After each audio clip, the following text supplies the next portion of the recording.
오늘 하나님의 부르심과 하나님의 선하신 뜻에 대한 말씀을 같이 나누려고 합니다. 우리들은 예수를 믿게 되면 예수 믿는 사람으로 어떻게 살아야 하는가가 우리의 고민이고 질문입니다. 그래서 정말 내 인생의 목적은 무엇이어야 하며 어떻게 사는 것이 하나님 뜻에 부합할까 하는 고민들을 하게 됩니다. 그리고 많은 사람들은 특히 우리 자녀들에 대해서 우리가 생각하면서 우리의 자녀들이 은사에 맞는 직업을 갖고 기쁘게 일하면서 살았으면 좋겠다 이런 생각들을 많이 하고 자신들도 그런 생각을 합니다. 왜냐하면 직업으로 단순히 돈을 벌기 위해서만 하는 것이 아니라 자신이 하는 일을 통해서 성취감을 느끼고 즐겁게 일하고 싶기 때문이라고 생각되어집니다. 제가 얼마 전에 젊은 청년이 아주 존경할 만하고 세상적으로 정말 기쁘게 일하는 사람이라고 여기는 사람 앞에서 불평을 하는 소리를 들었습니다. 뭐라고 얘기하냐면 직장이 정말 마음에 안 든다.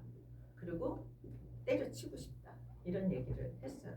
그랬더니 그 존경하고 자기 직업에 아주 만족도가 높을 것이라고 생각하는 사람이 뭐라고 얘기하냐면 나도 매일 사표 내고 싶어요. 나도 사표를 여기 들고 다니는 심정으로 산다고. 그러면서 직장이라는 것이 뭐 좋아서만 하는 것이 아니라 돈을 주니까 열심히 하는 거 아니냐 이렇게 이야기하는 것을 들었습니다. 저는 속으로 그 이야기를 들으면서 맞지. 직장이 그렇게 좋기만 한 사람은 없지라는 생각을 하였습니다. 우리 그리스도인들은 그래서 우리의 부르심이 어디 있는지에 대해서 궁금하죠. 하나님이 나를 어디에 부르셔서 어떻게 일하기를 원하시는가 하는 것에 관심을 갖습니다. 자신의 적성과 은사에 맞는 부르심이면 좋겠다라는 생각을 합니다. 저도 젊었을 때 그런 과정을 거치고 그렇게 기도도 해보았습니다. 그런데 우리가 먼저 알아야 될 것이 있다는 생각이 듭니다. 하나님이 나를 어디에 부르셨는가를 알고 싶어 하기 전에 나를 부르신 분은 어떤 분인가? 나를 부르신 분은 나한테 어떤 기대를 갖고 어떤 마음으로 사람들을 부르는가에 관한 생각을 하는 것이 더 먼저 되어지면 그 부르심의 곳에서 내가 어떻게 일하고 살아가야 될지가 훨씬 더 수월하게 이해되어지고 결정하게 될 것이라는 생각이 들었습니다. 소명을 주시는 분, 그분이 어떤 분이신지. 그런데 하나님은 우리를 어떤 소명으로 일하도록 부르시기 전에 우리를 하나님의 자녀라는 존재로 먼저 부르고 하나님의 백성이라는 존재로 먼저 부르셨다는 것을 알 필요가 있습니다. 무엇을 시키기 전에 당신과의 관계 속에서 하나님의 자녀로 먼저 부르셨다는 거죠. 나를 부르신 분이 어떤 마음으로 나를 부르셨는가 하는 것을 아는 것이 오늘 말씀을 통해서 깨달아졌으면 좋겠습니다. 그렇다면 우리가 부르심의 자리에서 또 그 부르심이 어떻게 응할 수 있는지가 훨씬 더 기쁘게 할 수 있는 일이라는 생각을 하게 됩니다. 오늘 말씀은 예수님이 종말에 제자들이 받게 될 보상을 약속하시고 먼저 된 자가 나중되고 나중된 자가 먼저 될 것이라고 4장 마지막 절에서 이야기하고 있습니다. 그것에 이어서 비유로 오늘 말씀을 해주고 있어요. 먼저 된 줄로 아는 사람에게 주시는 메시지라고 저는 생각합니다. 지금 오늘 이 포도원 품꾼의 비유는 먼저 된 사람이라고 생각하는 사람에게 주시는 메시지라는 거죠. 그래서 이 말씀은 포도원 품꾼을 고용한 것으로부터 시작합니다. 두 번째는 그 일한 대가를 하나님은 어떤 방식으로 지불하시는가, 그리고 그것에 대한 품꾼들의 반응은 어떠한가, 그리고 예수님이 맨 마지막에 다시 그 비유에 대한 논평을 하는 것으로 오늘 말씀이 연결되어 있습니다. 저는 오늘 말씀을 통해서 우리 모두가 하나님의 부르심과 하나님이 부르신 그 선한 뜻을 깨닫게 되기를 소원합니다. 이 비유는 이름이 포도원 품꾼의 비유입니다. 성경에는 포도원이라는 그런 주제로 많은 그 등장이 있습니다. 그런데 그 문자의 의미는 무엇입니까? 포도원이 있는 곳이 포도나무가 많이 있는 곳이 포도원입니다. 성경 본문에 따라 의미가 여러 가지로 쓰이는데 오늘 본문인 마태복음 20장에서 포도원은 하나님 나라를 뜻합니다. 그래서 먼저 온 사람들은 유대인을, 나중 온 사람들은 이방인을 가리킨다라고 볼 수 있습니다. 이 포도원 비유를 통해서 예수님이 가장 하고 싶었던 이야기가 무엇일까 하는 생각을 하면 예수님은 내가 구원하는 것은 내 주권이다 라고 하는 얘기를 하는 거죠. 구원을 이루시는 하나님의 주권에 대해서, 그런 주권적인 은혜에 대해서 얘기하고 있다고 생각합니다. 여러분, 지금도 그렇고 그 시대도 품꾼은 참 살기가 어려웠던 하층민이었습니다. 그래서 그들은 하루 벌어 하루 먹고 사는 사람들이 주로 많았습니다. 농업이나 건축이나 목축이나 어업이나 몸을 써서 그렇게 일해야 하는 사람들이었습니다. 일하는 시간은 해가 뜨고 해가 질 때까지 그 하루를 일하는, 그리고 그들은 하루 품삯으로 의존해서 살아가기 때문에 율법에서 정하고 있었어요. 뭘 정하고 있냐면 당일 해가 지기 전에 품삯을 지불해라. 그래서 그들의 생계가 위협받지 않도록 하라는 것이 이 율법의 규정이었습니다. 그러면 일꾼은 하루를 일을 해야 품삯을 받고 살아갈 수 있다면 무엇이 그들에게 가장 중요합니까? 그를 고용해 주는 사람이 중요하죠. 그를 불러서 써주는 사람이 있어야 그들은 그들의 생계를 살아낼 수 있었습니다. 여러분, 오늘 말씀은 지난 시간에 나눈 말씀과 비슷합니다. 세상의 경제 논리와 하나님 나라의 경제 논리가 달랐던 것처럼 오늘 이 포도원 품꾼의 비유를 통해서 우리의 상식과 우리의 계산법이 하나님 나라의 계산법과 다르다는 것입니다.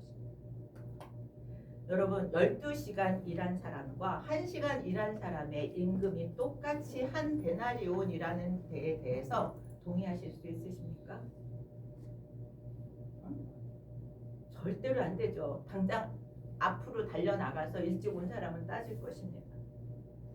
이 비유를 통해서 저는 우리가 이 비유를 이해하기 위해서 관점을 바꿔야 되는데 어떤 관점을 가져야 되는가 하면 포도원의 주인의 생각이 어디에서부터 그들을 고용했는가에 있습니다.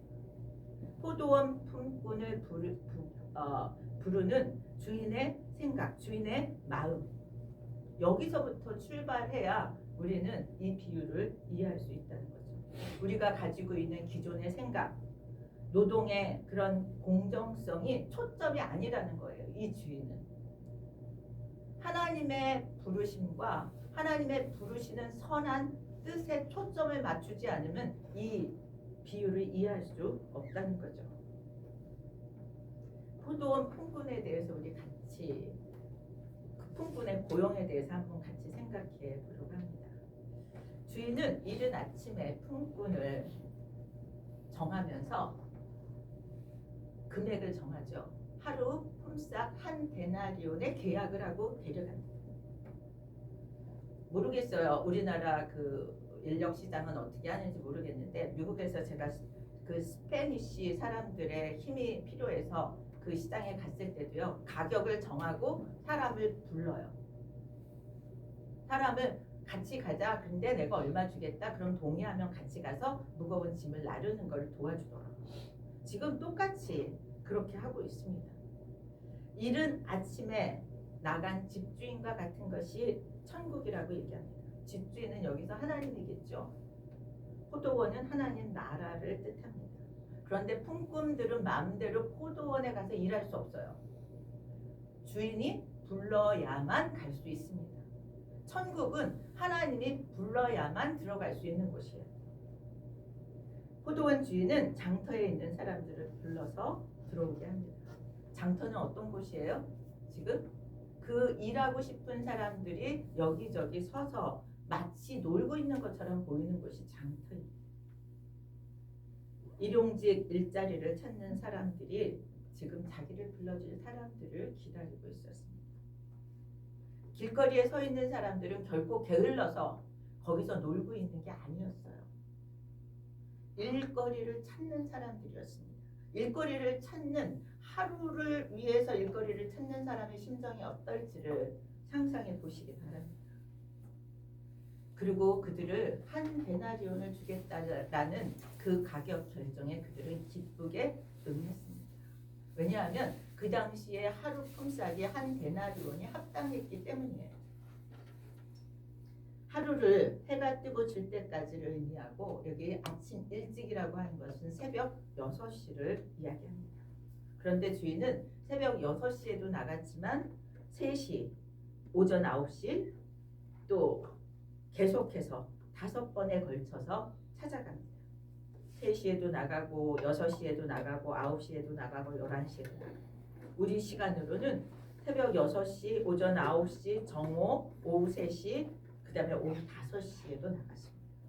오후 5시는 어떤 시간이에요? 하루가 저무는 시간이에요. 일을 해야 할 수 없는 시간이에요. 1시간밖에 일할 시간이 없는 그런 시간에도 나가서 찾았습니다. 그 시간까지 1시간밖에 일할 시간이 없는데도 그 고용주를 기다리고 장터에 서 있는 사람들, 그 사람들을 찾아갔다고 얘기해요. 왜 주인은 일이 거의 끝날 시간까지 계속해서 그 사람들을 찾아 나갔을까요? 저는 여기에 아버지의 마음이 있다고 생각합니다. 그들을 찾아 나선 동기와 목적이 있었습니다. 일을 시키는 데 초점이 아니었어요. 3절에 보면 제3시에 나가보니 이렇게 되어 있습니다. 여기서 나가보니의 영어를 보면 went out and saw예요. 나가서 그냥 보이는 대로 본 거예요. 나가서 보이는 대로 봤더니 아직도 일자리가 없는 사람들이 있어서 그를 데리고 가서 일을 시킵니다. 그런데 뭐라고 얘기하냐면 4절에 그들에게 너희도 포도원에 들어가라. 내가 너희에게 상당하게 주리라. 이때는 가격을 한 데나리온을 주겠다라고 얘기하지 않고, 너네들이 늦었으니까 반 데나리온을 주겠다고 얘기하지 않고 그냥 상당하게 주리라. 영어로 보면 whatever is right이에요.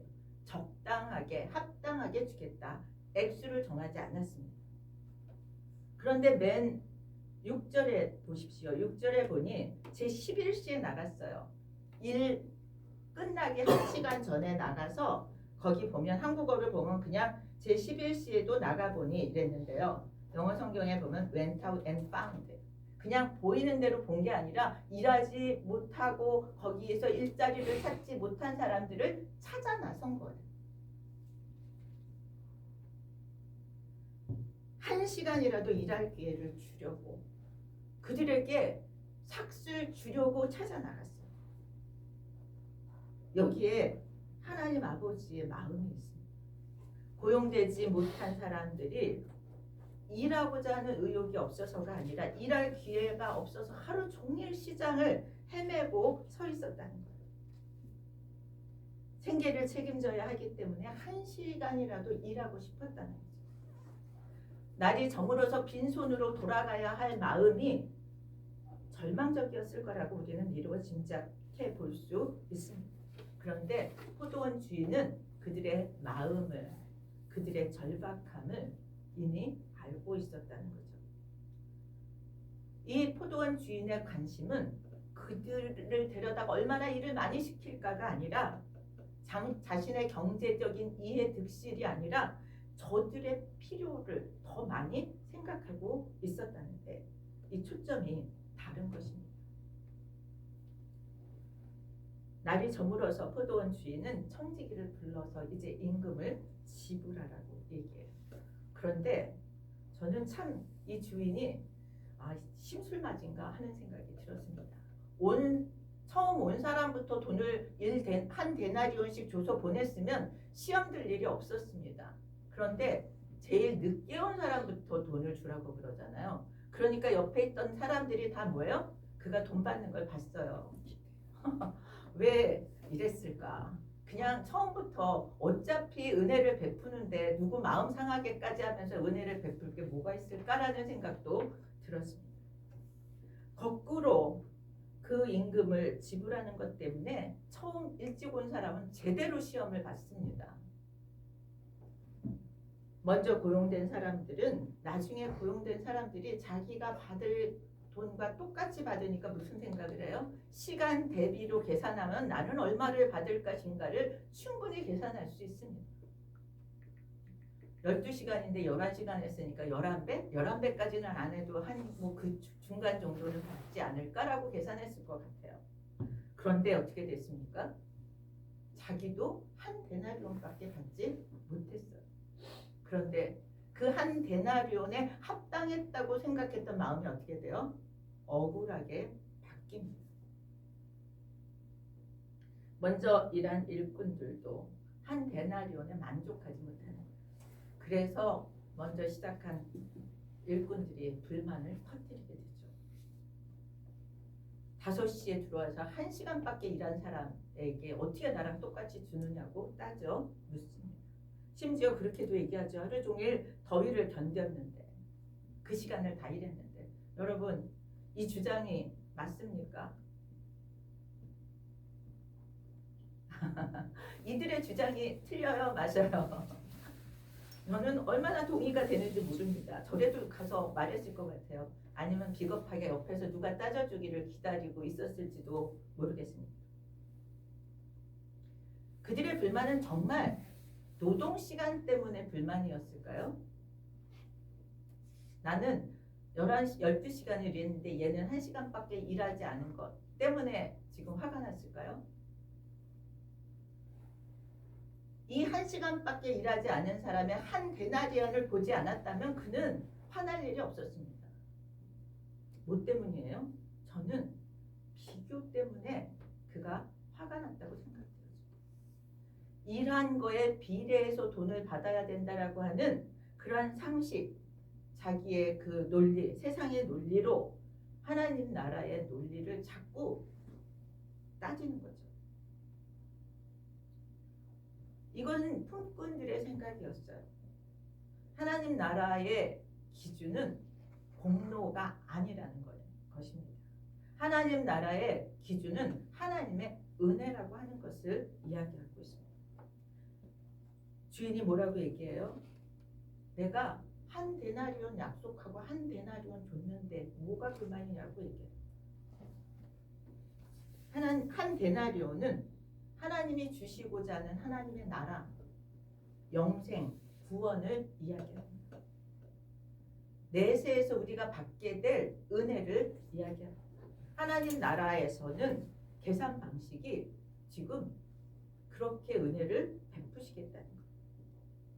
나는 너희들에게 불의를 행하지 않았어라고 얘기합니다.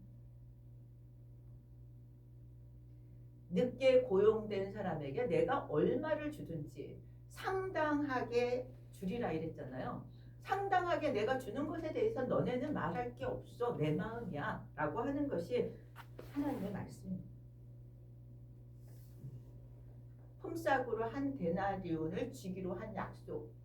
그리고 품삯을 내가 늦게 온 사람에게 얼마를 주는지에 대한 결정은 내 결정이라고 하는 거죠. 내가 너한테는 약속한 대로 주었기 때문에 넌 불평하지 말아야 되라고 얘기합니다. 내 것을 가지고 내 마음대로 했는데 내가 선하게 행한 것 때문에 내가 악하다고 얘기하느냐라고 반문합니다. 하나님 어떤 분이세요? 선하신 분입니다. 선하심이 우리의 계산보다 우선하는 것을 믿으시길 축복합니다. 우리의 계산보다 하나님의 선하심이 더 승하십니다. 하나님 우리가 하나님께 따져 묻고 싶습니다. 나 열심히 살았잖아요. 나 열심히 수고했습니다. 누구보다도 열심히 했고 누구보다도 기여도가 높고 내가 정말 뭐 가정에서도 직장에서도 뭐 이런 사람들이 있잖아요. 나만큼 열심히 한 사람이 있으면 나와봐. 이런 사람들. 그런데 왜 나보다 열심히 안 한 사람들이 더 잘 사는 것 같고 더 부자 된 것 같고 그렇습니까? 난 너무 억울합니다. 라고 그렇게 얘기하고 싶을지도 몰라요. 그런데 하나님 우리에게 동일한 구원의 은혜를 베푸시는 분이라고 얘기하는 거예요. 은혜는 하나님의 주권입니다. 하나님은 관대하고 긍휼한 마음으로 일꾼을 대하신 선하신 분이지만 주인을 비판하는 품꾼들의 마음은 어때요? 비교, 질투, 인색함 등으로 악한 모습을 보여줍니다. 포도원 주인은 시장에 나가서 일꾼들의 필요를 위해서 사람들을 보았습니다. 일꾼들을 보았고 찾았고 그래서 그들을 데려다가 저들에게 필요한 것들을 공급하려고 하셨어요. 일꾼을 찾았던 동기와 목적은 세상적인 경제적인 동기가 아니었습니다. 주인의 관심은 포도원의 수익보다 일꾼들의 필요가 더욱 우선이었다. 그들의 구원이 하나님은 당신의 사람들을 불러서 일을 시켜서 교회를 부흥시키는 교회에 헌신하게 하는 것이 목적이 아니라 나 때문에 나를 부르셨다는 거예요. 믿으십니까? 나의 구원을 위해서 나를 불렀다는 거예요. 그것이 우리에게 은혜로 여겨져야 하는 줄 믿습니다. 주인은 저녁 늦게까지 1시간을 남겨놓고도 일자리가 없어서 먹을 것을 구하지 못할 그들의 생계가 걱정이 되었습니다. 그들 당연히 주인의 혜택을 입은 사람들입니다. 그러면 아침 일찍 일어난 사람들, 일찍 나와서 일한 사람들은 주님의 혜택을 입지 못했습니까? 지금 이 사람들은 나는 더 많이 일했는데 왜 똑같이 주느냐로 불평한다면 우리는 다시 생각해 보아야 합니다. 저는 아침 일찍 고용되지 않았다면 밖에서 일은 안 하고 몸은 편했을지 모르지만 그 초조하고 불안하게 자신의 생계를 걱정했던 사람들보다 마음은 더 편하지 않았을까요? 생계가 보장된 상태에서 열심히 일하는 것만 하는 그들의 마음은 훨씬 더 평안했을 것이라고 생각합니다. 여러분 어떻습니까?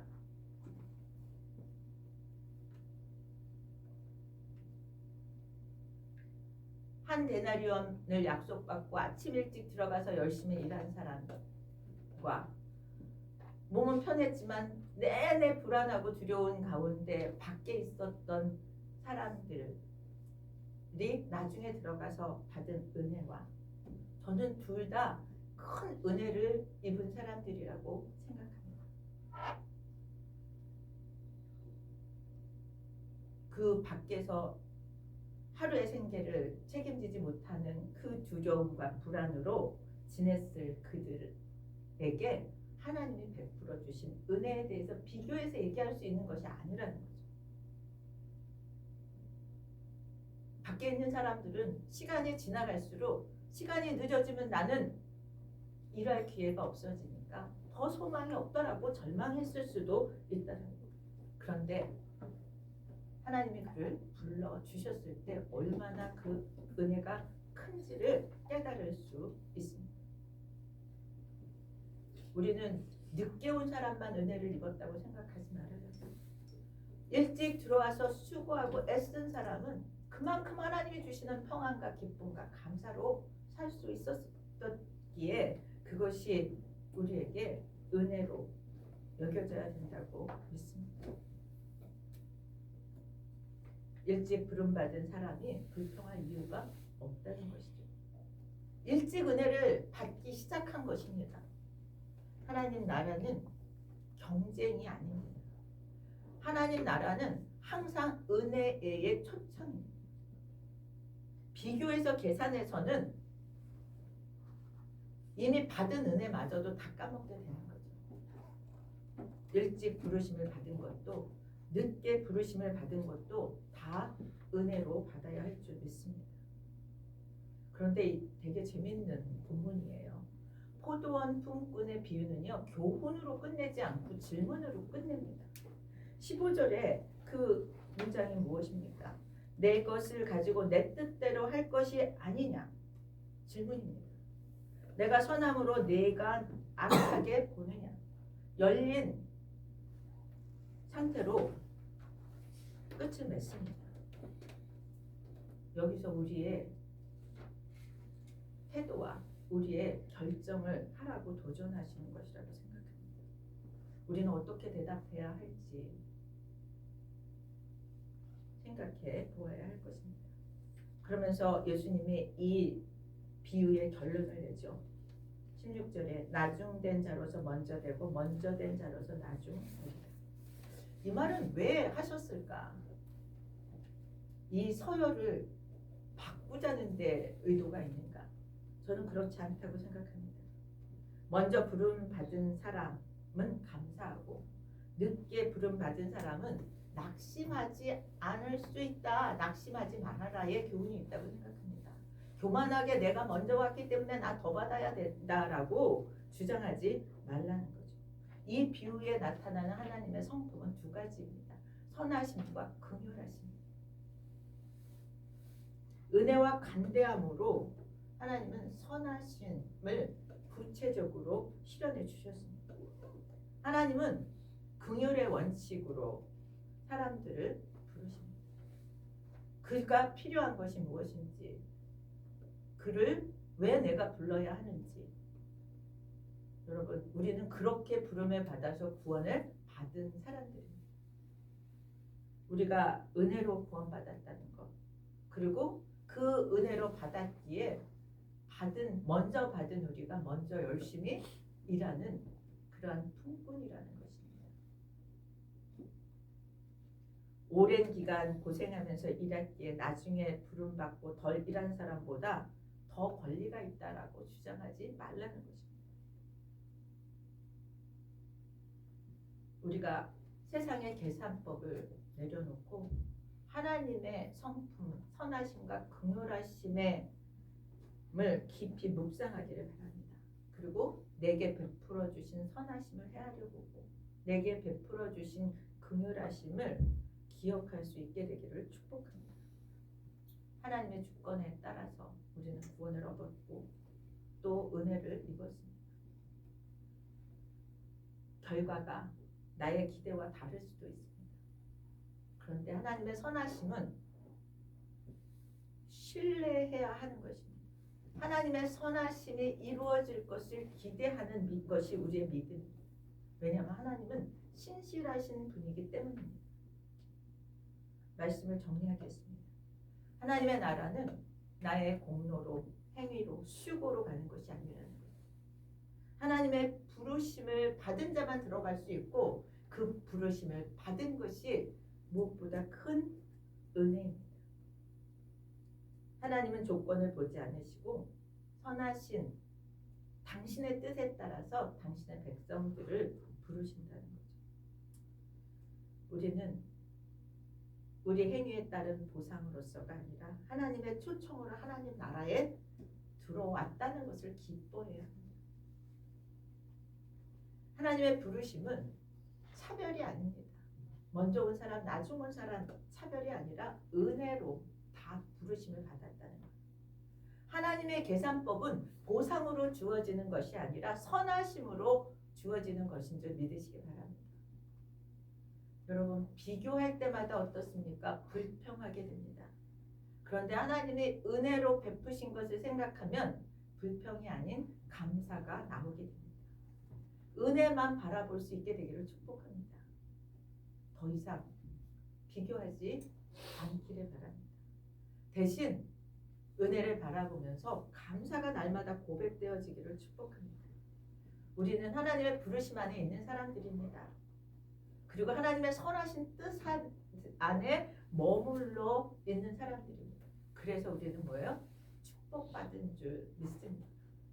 하나님의 부르심 안에 그분의 선하신 뜻이 우리에게 이루어짐을 믿기를 축복합니다. 이제는 비교하는 자리, 비교하는 생각에서 이제는 은혜의 자리로, 감사의 자리로 나아갈 수 있기를 예수 그리스도 이름으로 축원드립니다. 우리 다 함께 일어나서 508장